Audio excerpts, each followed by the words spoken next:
thank you for staying with us. It's now time to take a look at the next discussion. Now, it's a new era with a new government in place, and Nigerians are yearning for quality leadership, which will translate into improved living standards. Now, the legislative arm of government plays a very crucial role in governance, as policies and programs of government have their constitutional backing through the Act of Parliament. Now, we'll be talking about the processes now involved in deciding the new leaders, talking about cabinet members of the current administration, and also the decision to pick the principal officers of the National Assembly today. We have in the studio Barrister Sunday Wugira. He is a public affairs commentator. We are also expecting to have former senator representing Taraba Central, in person of Yusuf Abubakar. Yusuf, thank you so much for joining us on Daybreak. Thank you. This morning. It's a pleasure. All right. Well, a lot of expectations, Nigerians are having on the current administration, and one of the major things that people are already speculating and planting stories on papers as to who is going to be on the ministerial list of the President Bola Tinubu's administration and who is not. And certain names are coming up already. Yeah. People are saying perhaps we'll have some former governors on the list as well, which is more like a giving, like we've seen in the experience of the past. How important is it for us to get it right in terms of the caliber of people that will be ministers for the current administration?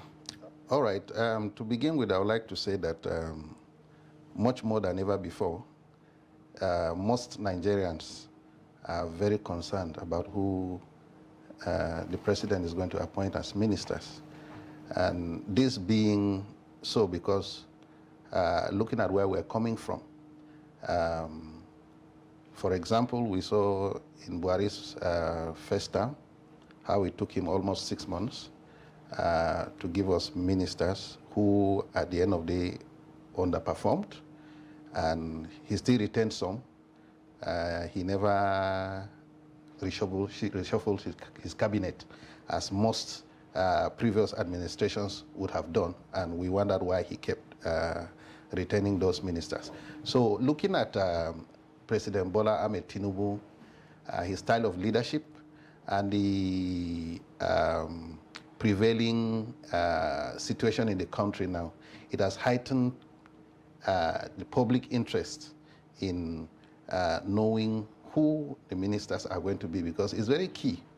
The president has his vision for Nigeria, but he cannot drive the vision alone.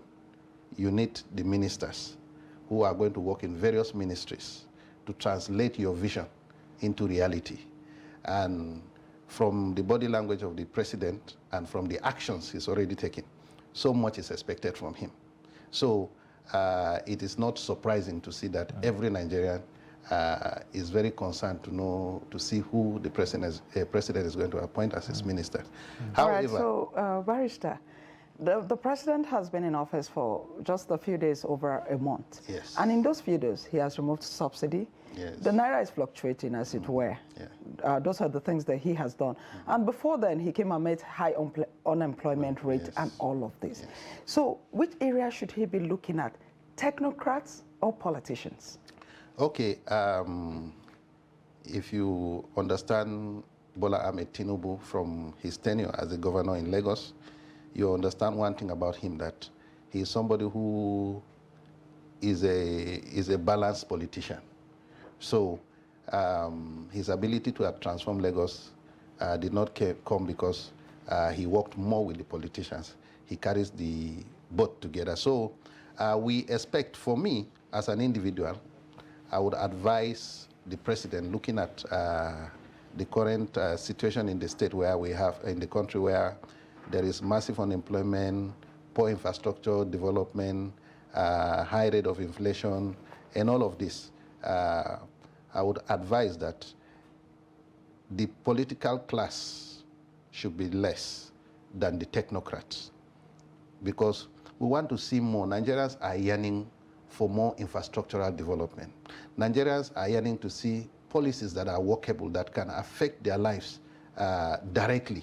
So, yes, there are politicians. There are politicians who had supported him, worked for him, which it is only natural for him to also compensate them.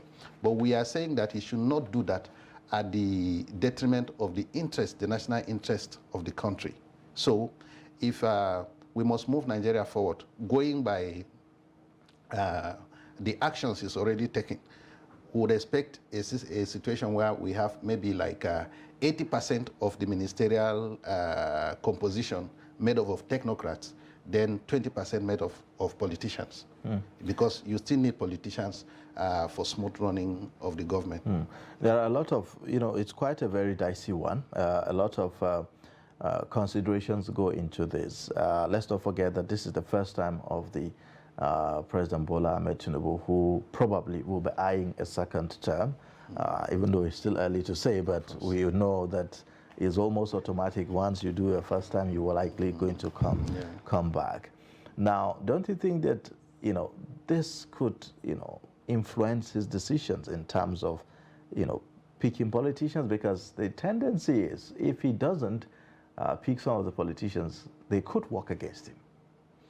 Yeah, that is true in a way, but at the same time, you have to look at the mood of the country.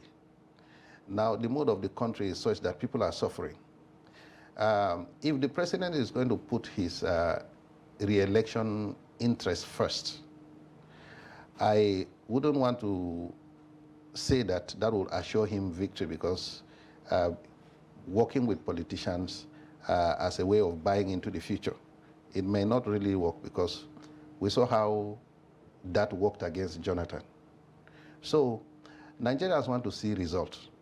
If you look across states, now there are incumbents that could not even win, incumbent governors that could not even win senatorial seats.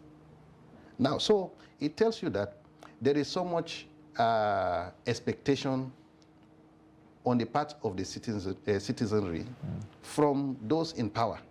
So for me, I think first the president should settle down, focus on now. Although it is part of, it runs in the blood of every politician from the first day to begin to think about the next tenure now. But we are saying that for me, it is going to be a smooth ride for him when he has judiciously delivered on the mandate being given him now. Because the politicians you're talking about, what percentage do they constitute as against the majority of Nigerians? Yeah. So, and if the majority of Nigerians are saying this is the person we want, the politicians, they can't stop them. All right. Yes. Among the names being bandied around and all of that, we've heard names of people who have been ministers before. We're hearing names of people who have been governors before. And there are some persons that are saying that maybe the president should be considering new sets of persons, because if those people that we are hearing their names had performed well as ministers and governors, maybe we wouldn't even be where we are at the moment. So in your view, should the president be looking at some of those people that have held similar positions in the past, or you should just go for new sets of persons that will inject new ideas and, Okay, governance, it's a whole new, it's a whole different game. I would expect, like every other Nigerian, that the president works more with new faces, people that understand his vision, people who can run with the vision, and people who can deliver on his vision. But however, politics is a give and take game. So there are governors who worked for him, who supported him.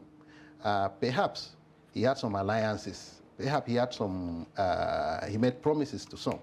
So, but we've also been hearing of names. But these are all speculations until the final list is released to the public.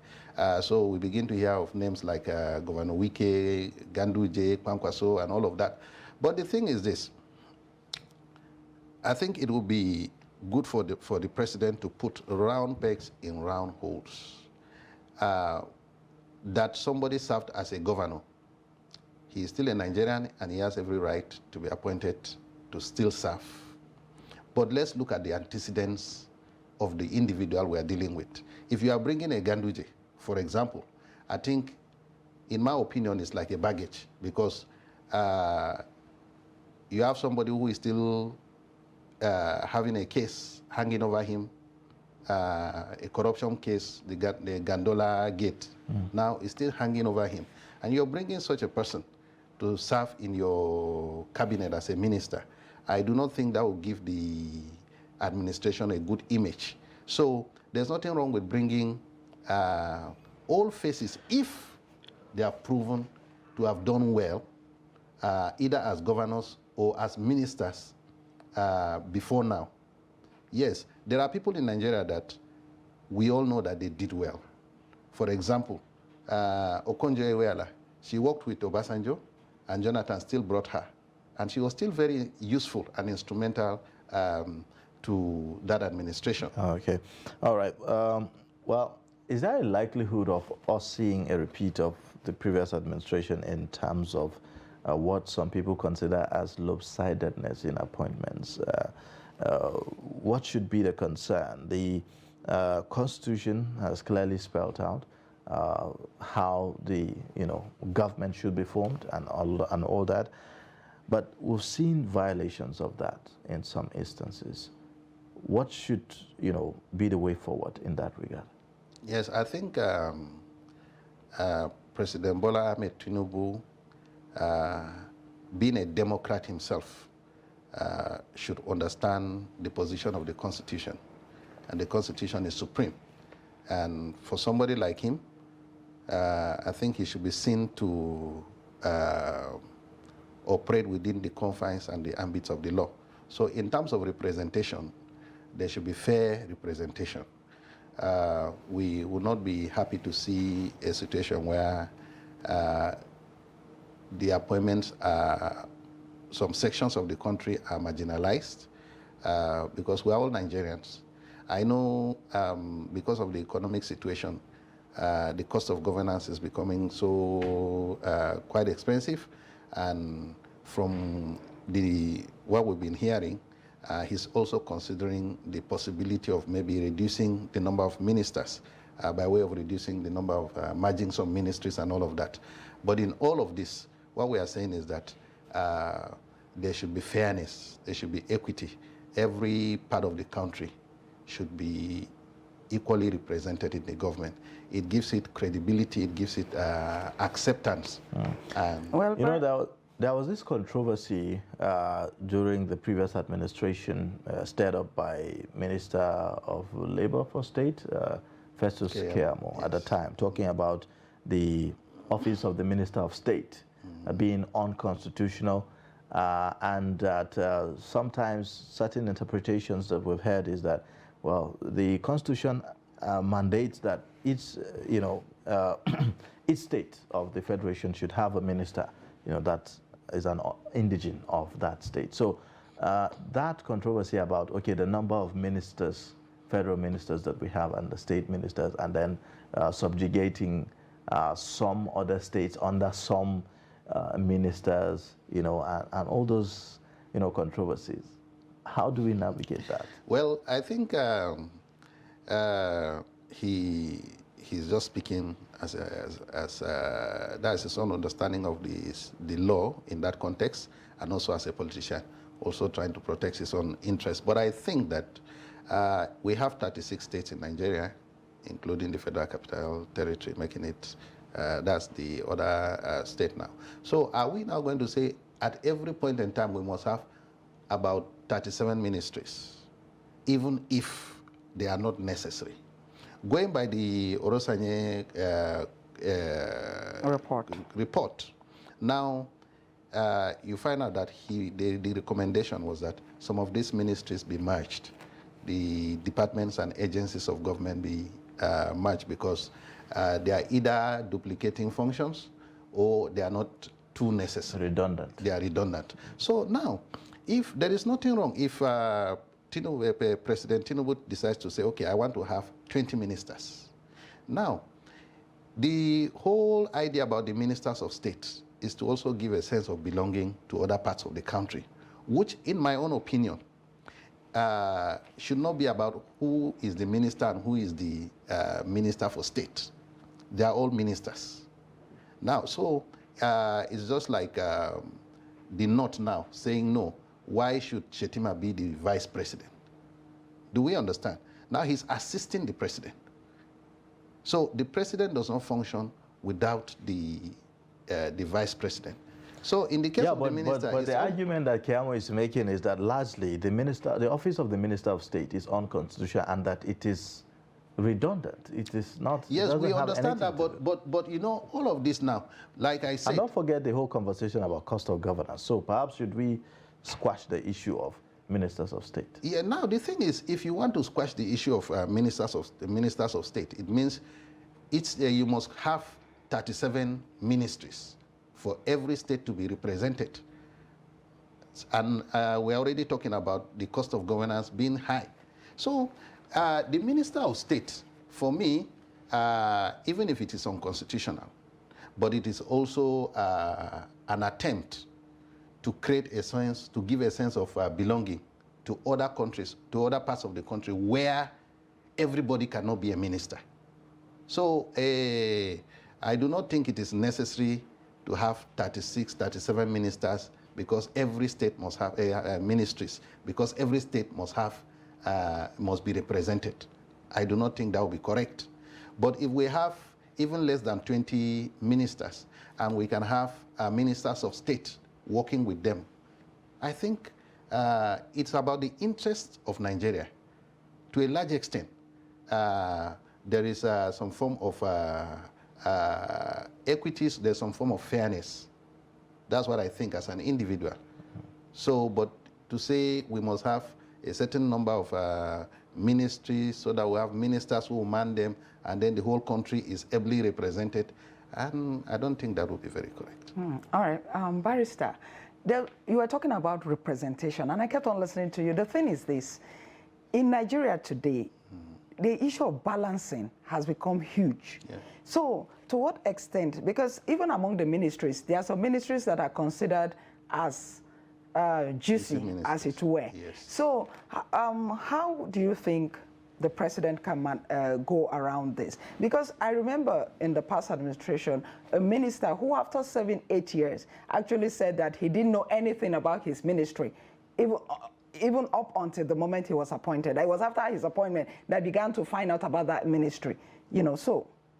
Yes. But hold just hold your thought. We're going to get back to you to respond to that. We'll take a very short break now. When we return, Daybreak continues. Please stay.